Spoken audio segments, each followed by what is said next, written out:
Toujours au Salon de l'Agriculture sur le stand de la Corse, je vous rappelle, et 500 mètres carrés, on est en plein cœur, à côté du stand de l'Odar. On est avec trois personnages, personnalités aussi. Hein.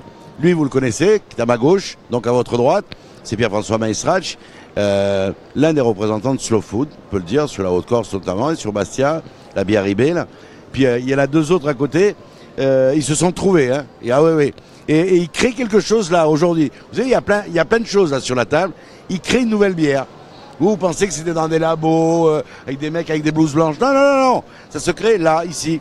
Alors, présente tous tes copains, parce qu'ils sont bien. Hein.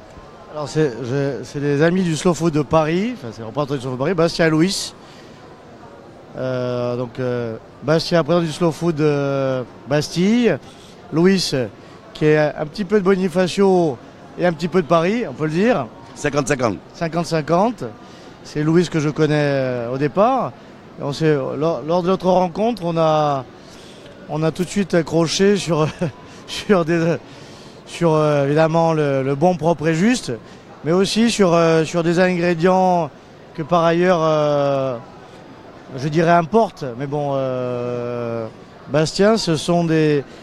Je te laisse les présenter mieux que moi. Oui, parce qu'on élabore la bière là aujourd'hui. Hein. Cette nouvelle bière, elle va naître ici, sur le salon. Alors Bastien, dis-nous un tout petit peu ce qu'il y a sur les nouveaux produits. Alors j'ai vu qu'il y avait du gingembre du Sri Lanka. Tout à fait, ouais. Donc ça, c'est en fait, je travaille dans la valorisation de plantes de cueillette sauvage d'Amazonie du Sri Lanka. Donc là, on a un gingembre de jardin-forêt en fait, des jardins forestiers. Donc il a un nez, il est très fleuri, il est issu de biodiversité. Et après, on a deux plantes amazoniennes qu'on a pensé mettre dans la bière pour leur vertu dynamisante. Donc en fait... Euphorisante. Euphorisante, exactement.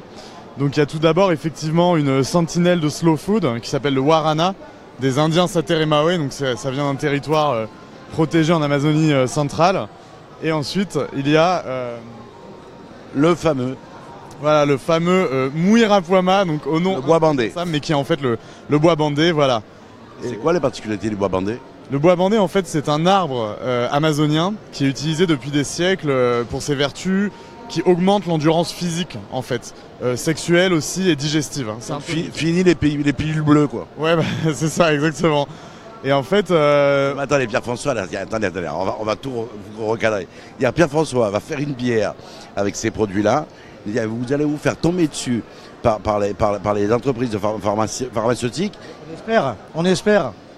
On est anti-multinationale, nous, là. Ah, on a compris. Ah, voilà. Donc la bière... Non, mais attendez, on rigole, mais vous commencez à l'élaborer ici ? Et là, on a fait déjà notre mixture, notre mélange. On a un nez magnifique, au-delà de... Il n'y a que le nez, pour l'instant ? Pour l'instant, il n'y a que le nez. J'aime pas, moi, mais... Non, on a parlé de produits un peu... Bon. Le nez se dresse, en tout cas. Le nez se dresse. C'est déjà c'est un bon début. C'est un bon début. Mais non, mais on rigole là. Mais est-ce qu'on rigole vraiment ou on est au début de quelque chose ? On rigole pas, on rigole pas du tout. On va faire une bière avec nos amis. On est en train de créer une bière. Mais laquelle ce sera ? Avec la Ribé, avec la... Ce sera une Ribé, la blonde, très légère, estivale, fruitée. Parce que là, on a des arômes au-delà gingembre. Des arômes très intéressants avec un nez magnifique. Donc, on a fait une mixture avec de l'eau. C'est au départ comme ça qu'on voit là. Et on a un nez extrêmement intéressant et un goût qui est dynamique, etc. Donc l'idée, c'est de faire une bière qui sorte un peu des sentiers battus, des bières qu'on fait traditionnelles, et faire une bière, alors je dirais pas exotique, c'est un mot... On n'aime pas exotique. Authentique. Une bière authentique et... Autonome. Il y a une bière qui a une histoire. Voilà ce que dit Louis. Oui, c'est la rencontre, parce que Slow Food, c'est le lien entre des produits du monde entier, qui soient locaux mais qui viennent d'ailleurs. Et donc dans cette bière, on va avoir la Corse, cette bière autonome. On va avoir les produits Guayapi qui viennent d'Amazonie, donc qui ont vraiment cette histoire particulière parce que... Qui est un petit territoire qui a à peu près la même dimension que la Corse. Hein. Qui est un territoire grand comme la Corse, où on sauve cette biodiversité avec ces produits. Donc quand on achète du guarana ou du bois bandé ou d'autres produits, on sauve cette biodiversité, on fait des projets de co-développement. Et puis il y aura aussi le Sri Lanka dedans avec le gingembre. Et vous savez que le Sri Lanka, ils ont un vrai projet pour leur île, c'est de passer toute l'île en agriculture biologique. La Corse, il y a un projet comme ça en Corse, Je ne sais pas si ça se fera.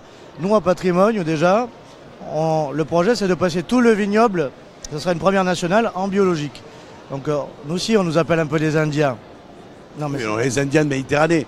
Mais autre chose, est-ce qu'on peut imaginer de planter du bois bandé et du gingembre en Corse?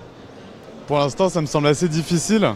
Gingembre peut-être. Gingembre peut-être, en effet. Après, voilà, le gingembre, je sais qu'on. Après, je suis assez persuadé qu'au niveau de la qualité, ça pourra être difficilement comparable.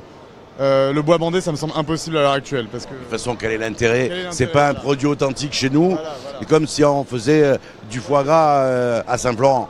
Foie gras, on le fait dans le Périgord. Je crois que l'intérêt, c'est de savoir valoriser les productions locales dans le monde entier, dans une logique équitable aussi, pour que tous les producteurs paysans puissent être rémunérés dignement de leur travail. Hein. C'est l'idée du... Ouais. J'ai goûté le produit là. Est-ce que c'est normal que je vois Pierre-François blonde? Écoutez, je crois que ça va nous aider beaucoup. Je la vois en blonde, la Pierre-François. Je sais que la nuit a été courte, mais c'est des plantes exceptionnelles. Là, moi, j'aimerais juste dire que caractériser un peu au niveau sensoriel. Donc, on a une approche piquante au niveau du nez avec le gingembre. Donc ça, c'est très intéressant, agréable. Mais il est fleuri aussi. Et quand on goûte, en fait, on n'a pas le gingembre en premier, on a plutôt les tanins. On a plutôt les tanins des deux plantes amazoniennes, le Mirapuama et le Guarana. Et en fait, il arrive après. Et là, il laisse une longueur en bouche intéressante, voilà, qui se développe en fait, qui se complexifie. Donc, il y a quelque chose. Voilà, donc vous avez vécu sur notre page Facebook la naissance d'un nouveau produit. On souhaite que ce produit se développe, qu'il naisse. Alors, bien sûr, c'est une première mondiale, hein. Une bière avec la Ribé, la blonde, avec ses différents produits, dans le commerce équitable, dans plein de choses. Qu'est-ce qu'on peut faire là? Alors, c'est là-dedans que ça s'est élaboré ou pas? Ça, c'est quoi ça? Ça, c'est la présentation du Guarana telle qu'elle est faite chez les Indiens Sateremawe. Voilà, on peut le redire ici. C'est un peuple avec qui on travaille, moi, depuis... qui sont des véritables rebelles. Voilà. Donc, dans la bière... Des gens très autonomes, qui veulent leur autodétermination et qui s'installent comme... Avec un pays costaud autour, qui est le Brésil quand même. Hein. Très costaud, avec des enjeux énormes. Mais notamment les multinationales qui coupent la forêt amazonienne. La forêt amazonienne, qui s'intéresse beaucoup à la plante guarana qui est utilisée dans les boissons énergisantes avec Red Bull, Pepsi. Et là, c'est une preuve de résistance en proposant des produits sauvages qui ont résisté en fait à l'hybridation, au clonage qu'on a pu trouver par ailleurs, quoi. Pierre-François, là, on est aux prémices d'une nouvelle aventure. On peut imaginer quand cet été que ce produit soit déjà en diffusion? À mon avis, on fera une sortie au printemps, on fera une double présentation en Corse et à Paris de ce produit. Donc ça sera Ribé là quelque chose, on n'a pas encore le nom. On ne sait pas si ça s'appellera Indiana, Aphrodisia, je sais pas, on ne sait pas encore. Alors, ce qui serait génial, c'est qu'une fois que cette bière soit établie, équilibrée et construite, vous alliez la présenter aux Indiens en Amazonie. Ça, ce serait magnifique. En plus, je crois que l'histoire de la Corse... il y a un lien avec l'Amérique du Sud. Les toucherait, et pourquoi pas vous, un jour, venir aussi chez les Indiens. Il le garde après. Hein. Vraiment, parce que c'est ce lien qui fait la richesse. Est-ce qu'il a un peu d'Indien, d'après vous? Ah, il y a peut-être quelque chose. Hein. Quelque chose? Il paraît qu'il a pas mal de plantes amazoniennes dans son jardin. Ah bon? Ah ouais. C'est vrai? J'ai entendu parler. Eh oui. C'est les retours de Porto Rico de mon aïeul. C'est vrai aussi. Il y a pas mal de plantes amazoniennes. Bon les amis, vous avez compris, il y a 3 fous là. 3 fous.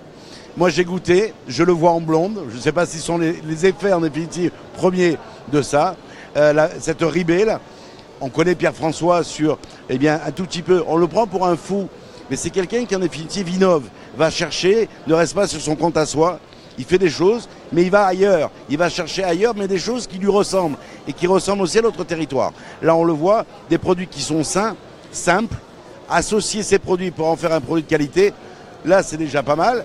On va voir un tout petit peu au printemps la finalité de cette rencontre entre ces 3 personnalités, autour donc de produits simples, slow food, la bière, des choses simples. Un bonheur simple, tout simple. Un bonheur très simple et naturel. Il faudrait créer peut-être une bière RCFM, on pourrait peut-être aussi. On va faire une bière bleue. Une bière bleue. Et politique, parce que slow food, on essaye toujours d'associer le plaisir de cela avec la responsabilité. Et donc c'est peut-être un produit qui raconte une histoire politique aussi derrière. Donc relier ces différentes sphères qui sont normalement séparés parce qu'on croit que le commerce, les actes d'achat, mais non, en fait ça a un impact et là on va essayer d'en faire un. Super, voilà, bientôt on a vécu la naissance, pas la naissance, l'accouplement. La naissance, ce sera au printemps avec Pierre-François Baesrach.